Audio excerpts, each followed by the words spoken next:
Hello everyone, welcome back our channel the backyard classes. आज का जो हमारा टॉपिक है वो है डीकम्पोजिशन रिएक्शन। तो चलिए स्टार्ट करते हैं हमारा डीकम्पोजिशन रिएक्शन। तो अभी इससे पहले हम लोगों ने कवर किया था, वो हमारे पास था कॉम्बिनेशन रिएक्शन, जिसके अंदर हमने आपको ये बताया था कि जब भी कोई भी दो या दो से ज्यादा एलिमेंट हो या कंपाउंड हो, सब्सटेंस हो, आपस में कंबाइन होंगे और एक सिंगल प्रोडक्ट बनाएंगे तो उसको हम कॉम्बिनेशन रिएक्शन कहेंगे।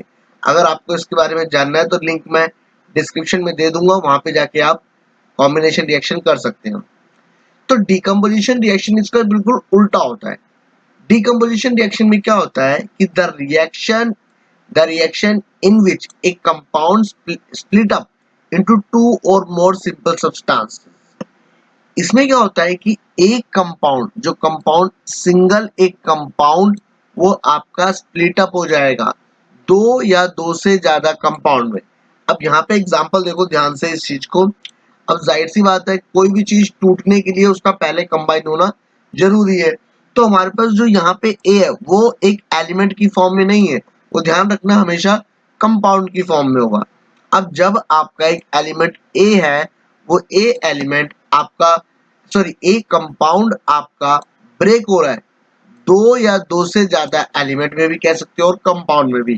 जैसे यहाँ पे इन्होंने डिफाइन में बिल्कुल क्लैरिफाई कर दिया है कि एक ऐसी the reaction in which A compound splits up into two और मोर सब्सटेंसेस। एक ऐसी रिएक्शन जिसमें एक कंपाउंड, सिंगल एक, सिर्फ एक कंपाउंड होगा, वो आपका स्प्लिट अप या डिवाइड या ब्रेक हो जाएगा टू और मोर सिंपल सब्सटेंस, दो या दो से ज्यादा। यहाँ पे हो सकता है B plus C plus D भी हो सकता था, लेकिन अगर आप रिएक्टेंट की बात करोगे जो कि ए है, वो आपका सिंगल ही रहेगा।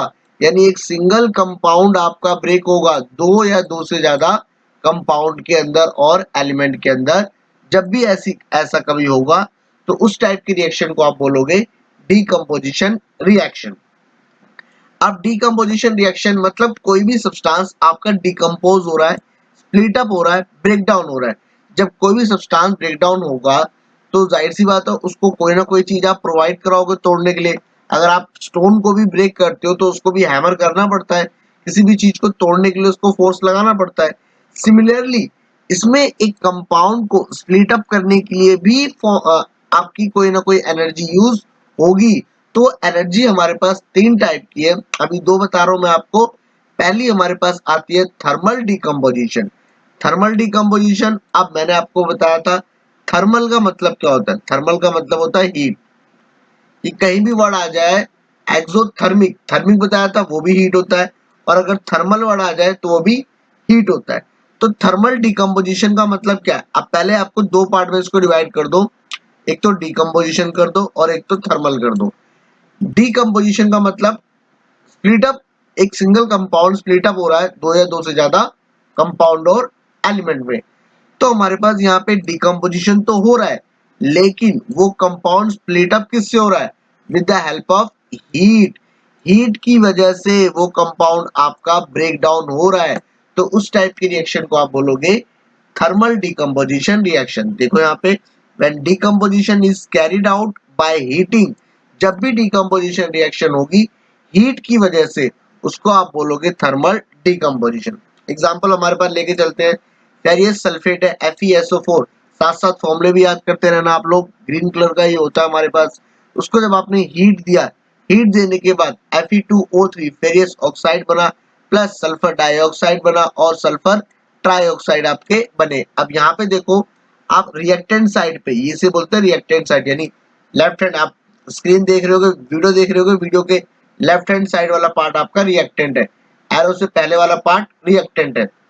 तो रिएक्टेंट एक सिंगल कंपाउंड था, वो आपका टूट रहा है, ब्रेक हो रहा है हीट की वजह से दो या दो से ज्यादा कंपाउंड और एलिमेंट में। तो इस टाइप की रिएक्शन को आप बोलोगे थर्मल डिकम्पोजिशन।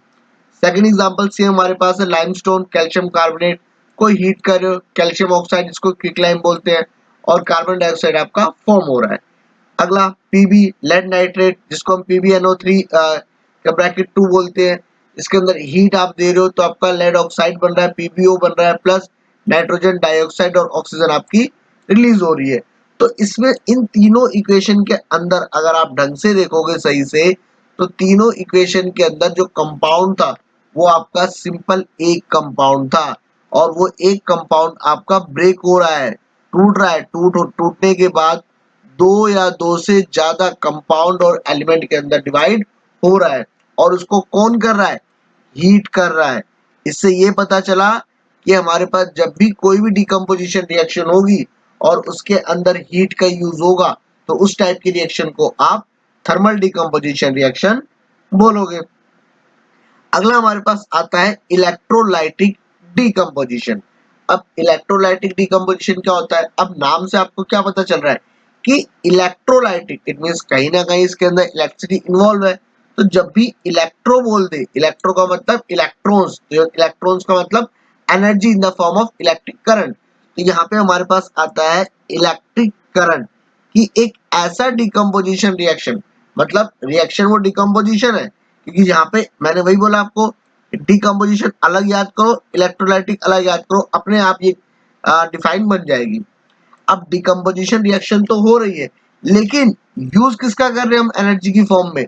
वो कर रहे हैं हम इलेक्ट्रिसिटी का, इलेक्ट्रिक करंट का।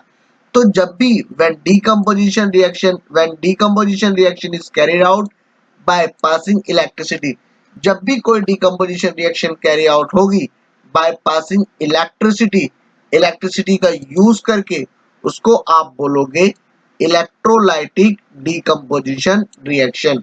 यहाँ पे देखो, यहाँ पे हमारे पास इलेक्ट्रिक करंट का यूज हो रहा था रिएक्शन के लिए, क्योंकि डिकम्पोज करना था, उसको तोड़ना था। यहाँ पे हमारे पास H2O है, H2O को ब्रेक करना था। अब ब्रेक कैसे होगा? हीट से ब्रेक तो होगा नहीं, तो ऐसी रिएक्शन को हमने इलेक्ट्रिक करंट से ब्रेक करा। जब इलेक्ट्रिक करंट का हमने यूज करा तो हमारे पास H2 और O2 बना। तो इस टाइप की रिएक्शन को आप इलेक्ट्रोलाइटिक डिकम्पोजिशन रिएक्शन बोल सकते हो। और जो हमारे पास ऊपर वाली रिएक्शन है, अगर हम बात करें, तो ऊपर वाली रिएक्शन हमारे पास थर्मल डिकम्पोजिशन है। क्यों? क्योंकि उसके अंदर आप हीट का यूज कर रहे हो, तो इसलिए थर्मल डिकम्पोजिशन है। और डिकम्पोजिशन की बात करें तो सिंपल आपको एक वर्ड बहुत इंपॉर्टेंट है, ये याद रखना है, कंपाउंड स्प्लिट्स इनटू टू और मोर, दो या दो से ज्यादा सब्सटेंस है वो स्प्लिट अप होगा, तभी उसको हम डिकम्पोजिशन रिएक्शन बोलेंगे। जब आपको डिकम्पोजिशन रिएक्शन क्लियर हो जाएगा, तो आपको बस एड ऑन यही करना है कि थर्मल डिकम्पोजिशन है तो वो हीट की वजह से डिकम्पोज हो रहा है, और इलेक्ट्रोलाइटिक डिकम्पोजिशन है तो इलेक्ट्रिसिटी की वजह से वो डिकम्पोज हो रहा है। अगला हमारे पास है फोटोलाइटिक डिकम्पोजिशन।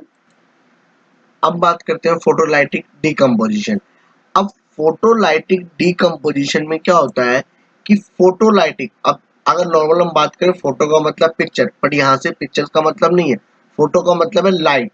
तो या तो हम सनलाइट का या फिर हम लोग लाइट का, सनलाइट का या लाइट का यूज कर रहे हैं डिकम्पोजिशन के लिए, तो उस टाइप की रिएक्शन को हम बोलते हैं photolytic decomposition.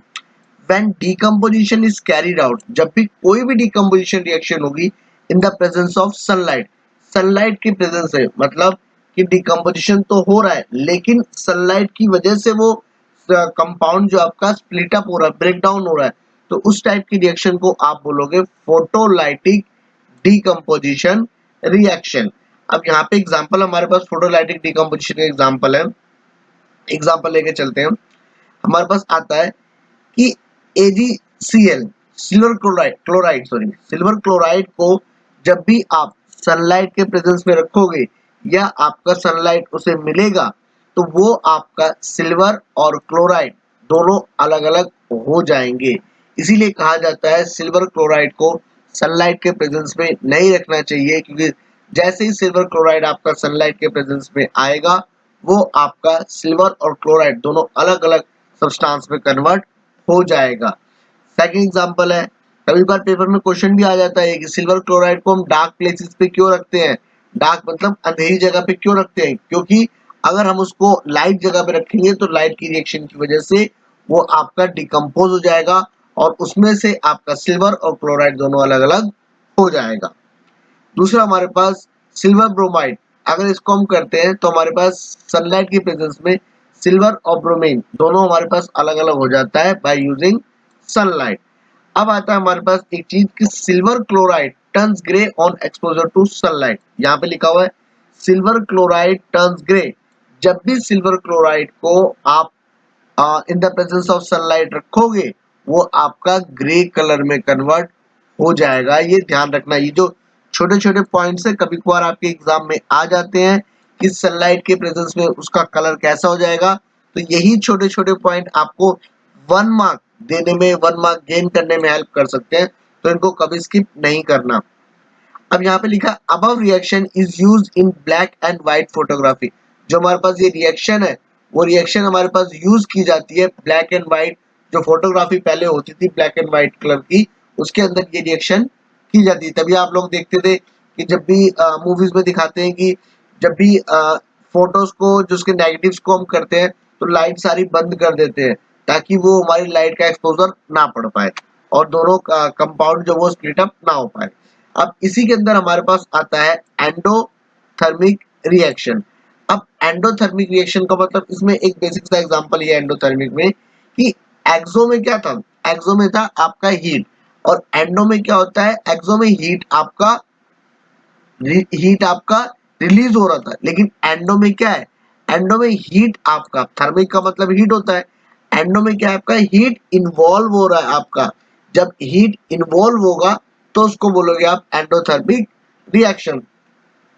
The reaction which require energy in the form of heat, एक ऐसी रिएक्शन जिसके अंदर हीट, लाइट और इलेक्ट्रिसिटी का यूज हो। आप नॉर्मली हीट कह सकते हो तब भी डिफाइन गलत नहीं होगी, करेक्ट होगी।